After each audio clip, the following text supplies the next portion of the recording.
It's recording. Okay, tonight I'm going to attempt to do a demo on turning a long, thin-stemmed, I can call this a goblet if I want, but and we're going to be using string steady to hold the face of the front here to keep it from wobbling. And if you're just doing a regular goblet, you wouldn't need this, because usually a goblet, your stem is going to be pretty stiff, and it's also not going to be this long. When I was at Turn On Chicago, this guy, Rob Nelson, he does tremblers, which is a version of this, except it's about that tall and about the size of a pencil lead. And it has about 4 design elements this big in it as it goes up. So he uses multiple string steadies. So what we're going to be doing here is we're going to use this string steady to hold the head in the tailstock as it rotates. And then I probably won't use it, but I brought it. And then I'll show you how it works. So then you would use one maybe halfway down to hold the center if the center starts to vibrate. This one I did at home, I didn't need the center one. I may need it tonight because this thing is clamped to this lathe, so I'm not going to be able to move it down. I've got a big steady rest with 3 big wheels on it. So when I did this one, I put the steady rest right about here to start with, finished this, and then I moved it down a little farther, and I finished down to here, and then I took it off and I just did this. But most of this is just done with your hand, holding on to the back of it, and then you're only going to be cutting with one hand. So you got to be a little careful, and it's very time consuming. And I kind of did some pre-work on this because I knew you didn't want to sit here and watch me rough out wood. So I determined, somebody said this wood was poplar, which is okay. So I roughed out my piece, I turned it round, I put a tenon on the back, I put the tenon in my chuck, I brought the tailstock up, I roughed everything out, and then I went ahead and put my steady rest on, and I cupped out the top of it, and then I sanded it, and then I have a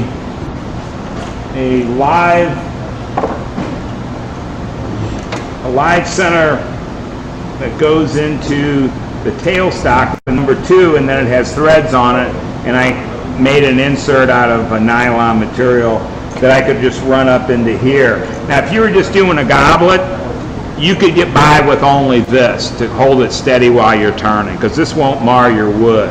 But when we get to thin, you can't have the stress on here.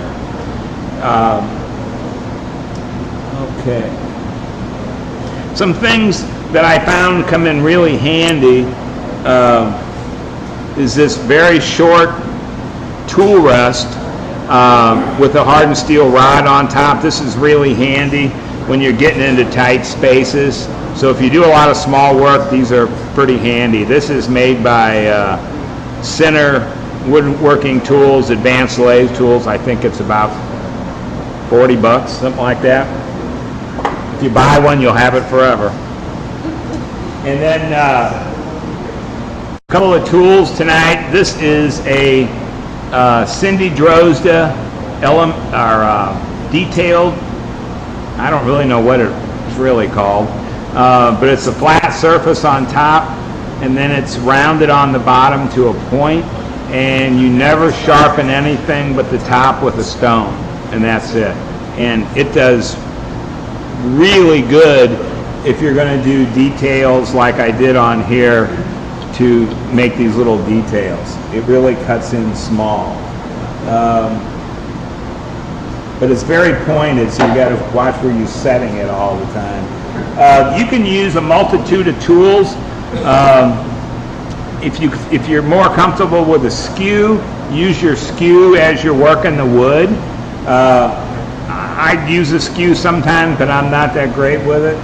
So I didn't want to take a chance on hopefully not ruining this tonight. This is the new cutter that I have, and I'll use this a little bit, especially for doing the shape up here. But most of the body I'll do with this Easy Wood tool. It's a carbide cutter, and it's a 2-degree radius tool. That way, if I don't press hard, I'm only going to be taking wood right out of the center. And most of the stuff, not enough big holes here. Most of the stuff you're going to do on here, you're going to always have your hand on the back of the wood supporting the wood. And this is not the best steady rest, mainly because it's held on with 2 clamps. We don't have the insert that goes into this lathe. I did find out that I couldn't turn the wood very fast, so I had to kind of limit my RPMs to about 800 once I took all the steady rest off, because I didn't want things jumping all over the place. All right, so let's see what this will do. And hopefully we've corrected the video problem where this thing doesn't go like it has been in the past. We shall see.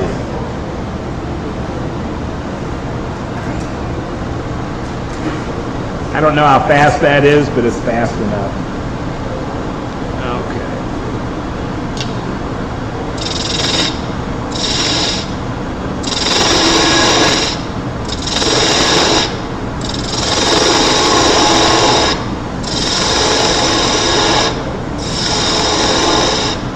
If you're very good at this,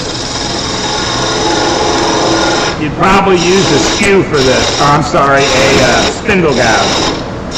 I'm not a spindle gouge kind of guy.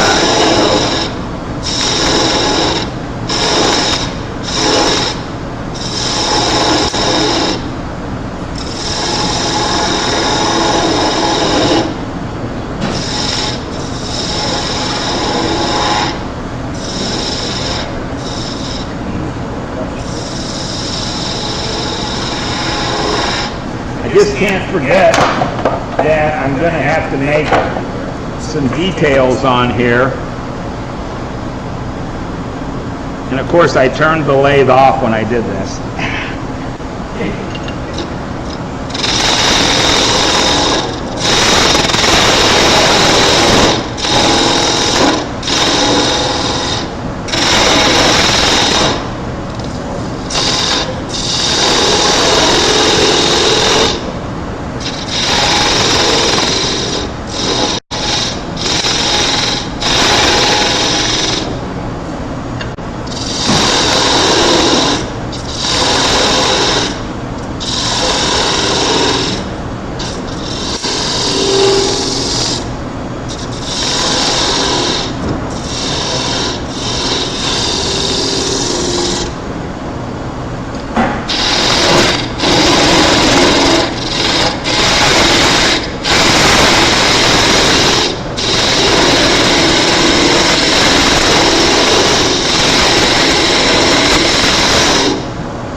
If I screw this up and break this, the demo's over because I only brought one piece of wood.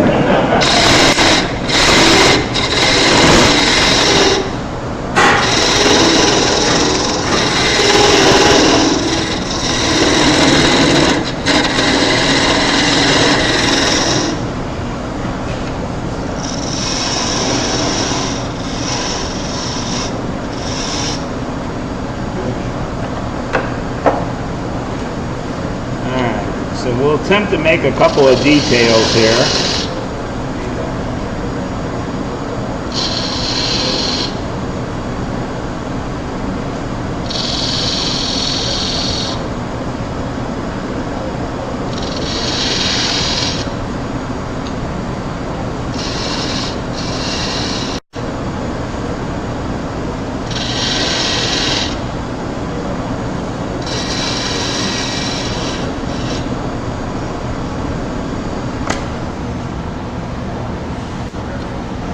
Actually, doesn't look bad. Okay, so what we'll do now is, I did run some sandpaper, so I'll just run through the grits really fast here. And usually on the sandpaper I do 80, 120, 180, 220, 320. I'm usually not good enough to start anywhere besides 80.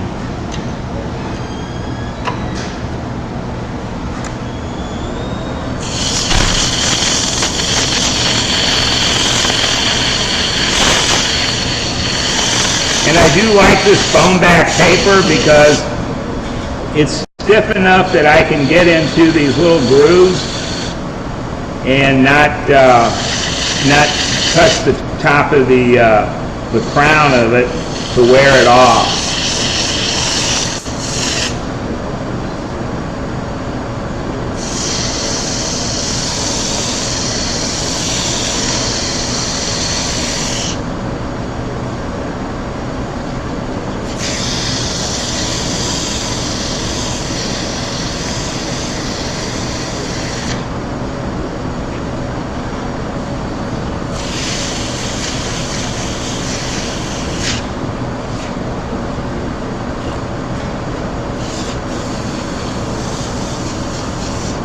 Okay.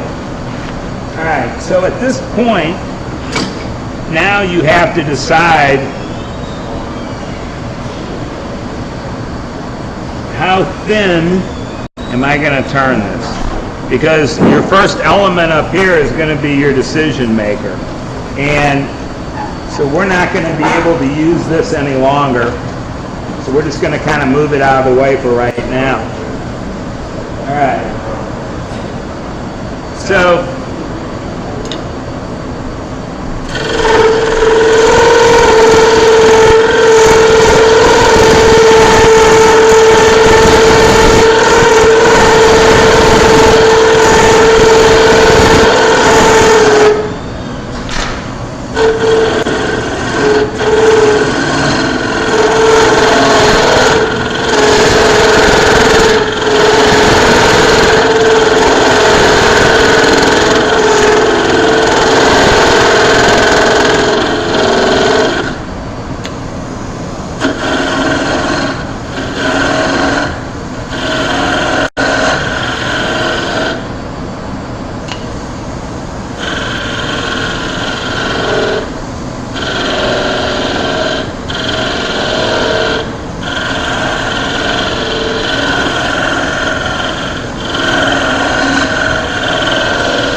and it gets hot if you hold on to it too tight.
I think that's about where I'm going to be at on this. So I can either sand now or I can wait a little bit. I think I'm going to wait. I'll move down a little bit farther, and then I'll go ahead and take my sandpaper and then I'll do it probably this much. I'll probably only cut off about maybe another inch, and then I'm going to put the spindle steady on top of here.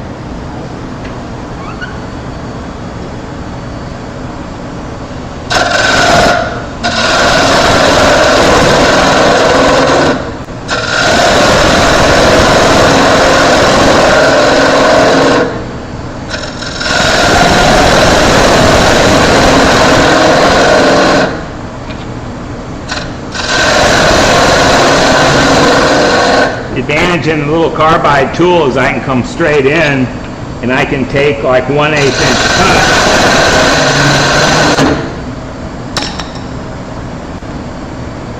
I'm glad that was the tool rest that moved.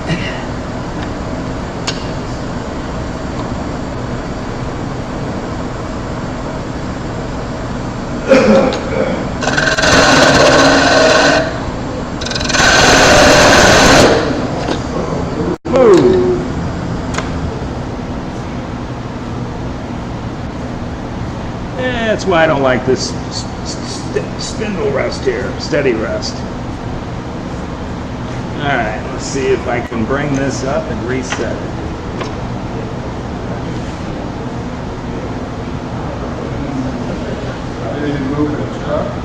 Yeah. And I cranked the heck out of this. Well, I think only one wheel on your spindle, on your steady is touching. Yeah, I know. Yeah, it's not the ideal situation. Only one wheel.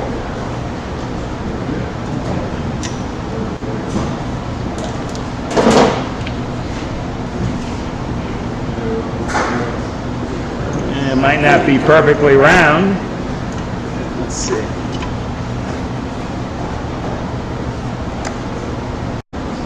It'll work.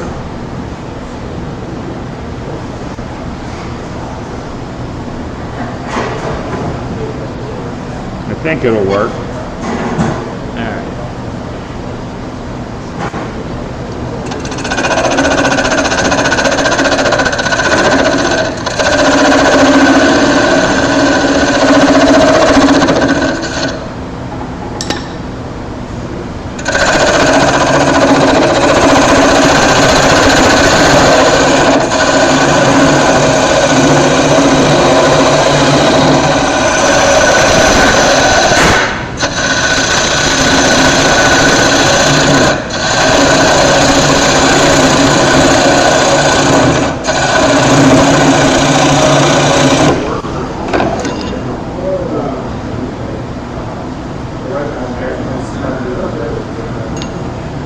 Yeah, so I moved it up.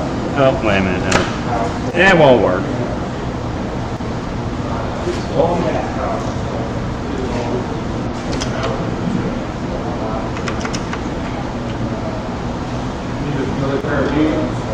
Yeah, if I can get this to, we'll get it to set back in there.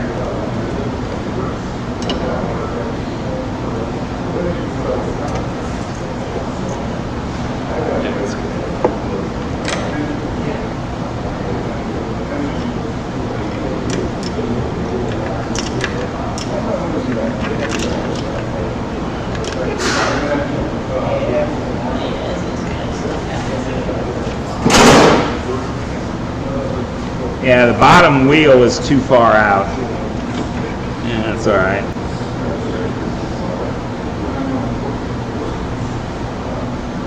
Maybe we can leave that up for a minute and see what happens.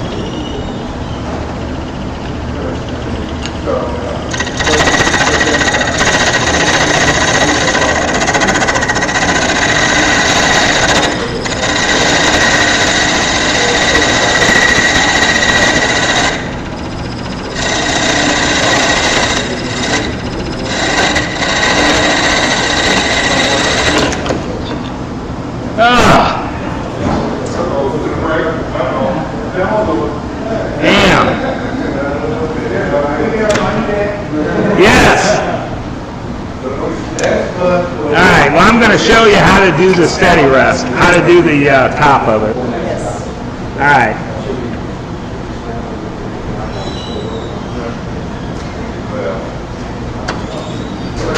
I was worried about this, but nobody had one that would work. All right, so this is cut on a number 2 Morris taper. So I chucked it in, I cut a big block of wood, cut a tenon on it, chucked it in, and then I did as close as I could get to a number 2 Morris taper. And then I reversed it, put it in, and then carefully hollowed out the inside, because there's not that much wood here. So this goes into your tailstock.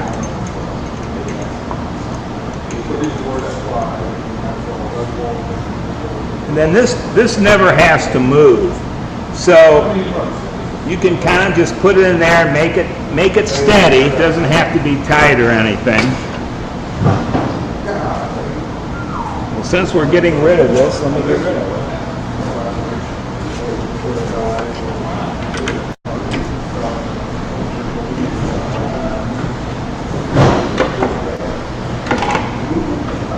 So we would have our piece sitting right in here like this, and then all we have to do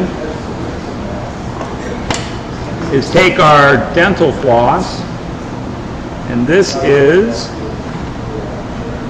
mint waxed, and use waxed. Don't use, there's one that's not waxed, and it's kind of like puffy, and that didn't work at all.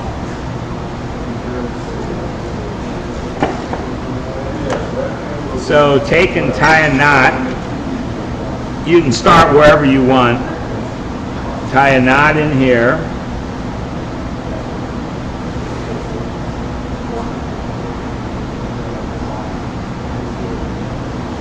Just tie it on. And then you can make another knot. This stuff's pretty tight because of how it is. And all you want to do is loop this into V's. Now what you don't want to do is you don't want to take this dental floss and wrap it around like that. You think, oh, that's the way I should do that, it'll hold it. No, it won't. Because what you'll do is as you're tightening this up, you turn this back on and this thing's not going to be in the center by any stretch of the imagination. It's going to be all over. So all you're looking to do here is you're looking to make a V on the back side like that, and then you're just going to come up here and make another V over here, and you're going to make another V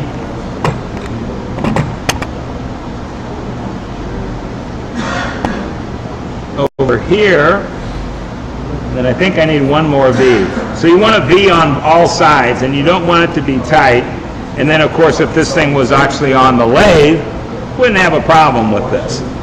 So as long as you keep it somewhat loose, it'll just spin right in there and it won't wobble. It's amazing because you think, oh, it's not tight, but it will not wobble. And you can wind up and turn your whole piece and you won't have a problem with it. And the dental floss will just hold it right there, and you can just leave the dental floss in there until you completely part it off. And then when you part it off, the dental floss will still be holding it up, and just take your scissors and cut your dental floss off. So the dental floss works good, and it's the same thing. You know, if you have a real long piece, you're just going to take and put this and clamp this to your bed, because this doesn't have any support. You know, you can put up any kind of clamp on here, and then you do the same thing. And this has the design elements just to make sure this can't move around, but he said you don't really need it when you get to the center. You can just, all this is just giving it a little extra support. And especially when you're doing something that's super thin, you know, you want as much support as you can possibly get inside of here. But the most important, that came apart easy. But the most important thing is to have a good steady rest. I like the big steady rest with the wheels on the arms. The only thing is it definitely gets in the way. And that's why it's so nice to have this. At least this you have access to the front, but I had this in the form of a bowl steady. It has two big wheels on it that press against the side of a bowl, so as you're thinning it, you can't get any flex. So they make this head adapter. This is from One Way. So I thought, I could use one of them. Well, I put it on there, and then I put it on the piece of wood. I squeezed it like it said, tightened everything up, man, and I'm just turning away, and all of a sudden, what's that smell? I melted the wheels. So, and nowhere in the instructions did it say, don't over tighten. So, I actually melted off these little rubber cushion things on here. So that's why there's only 2 wheels on here. And then at home, I don't know where my thing is. Oh, here it is. When you buy one of these, you buy a specific plate that fits the bed of your lathe, so that when you're doing this, you can make all your proper adjustments. Well, this is with 2 clamps. I could not make the proper adjustments to get it set up right to have the right kind of support. Otherwise, I don't think it would have broke. One other thing that I was going to mention before and I forgot, that I did see in Chicago, which was very interesting, is one of the production turners up there. He does a ton of spindle work, and he does a lot of carving and stuff. He was showing how he roughs out his spindles, and I know some of you use a larger bowl gouge with fingernail grinds on them. That's what he uses, except his fingernail grind is about that long on I think a 5/8, so it goes way back. But what he does when he's got the spindle on here, he takes the tool rest, puts it on there, and takes his bowl gouge, lays it on the side of the lathe, tilts it up almost in the shear straight position, and then roughs it. And if you ever try that, it's really easy and very efficient at roughing. It's not like using a roughing gouge where those corners just beat the heck out of you all the time. It's amazing how fast that bowl gouge takes those corners off and doesn't beat you all up. And you don't have to stand over it, because most of the bowl gouges are long and you can be back here doing all the work. So that was pretty interesting. That was one nice thing I did learn up there in 3 days, besides this stuff. So there's not too much else. I mean, the thing is, you're going to make this as thin as you desire, and the more times you do it, you can make them thinner and thinner and thinner, and then it's up to you what you do. And of course, you can put more design elements into it. Now, this guy, when he was doing it, he used a very small spindle gouge for doing this work, but for taking all the wood off, he used a bowl gouge. So, but that's how he was used to doing it. So it worked fine for him. I'm not that confident in using it on this kind of work. But I did, when I took this off, I did find using a skew was very efficient, because if your skew is sharp, you don't put a lot of pressure on the wood, to make it flex. And this wood is not very flexible. So this stuff is pretty strong. It's poplar, I think. But I tried to do cherry, and I didn't like it. Cherry was really hard to do, and it was kind of splintery or something on there. Well, anyway, I wish it would have turned out correctly, but it didn't. Yes. I noticed you had like a dental floss in the little decorations that you did. Yes. Is that intentional? Is that Yes. the purpose of the design? Yeah, he said that gives the dental floss something to hold on to. And also, besides that, just decoration. But he always said he always does it because it gives him a place of, well, for one thing, when you got this in here, and then you're bringing this up, you've got a reference point that you can line up exactly where that dental floss is going to sit in relationship to that, so you get a perfectly straight line. Now, my nails probably should be driven in a little farther. I was a little leery of splitting the wood out. So when I tied the floss on, I tried to tie it back, right against the wood, so I was pretty consistent.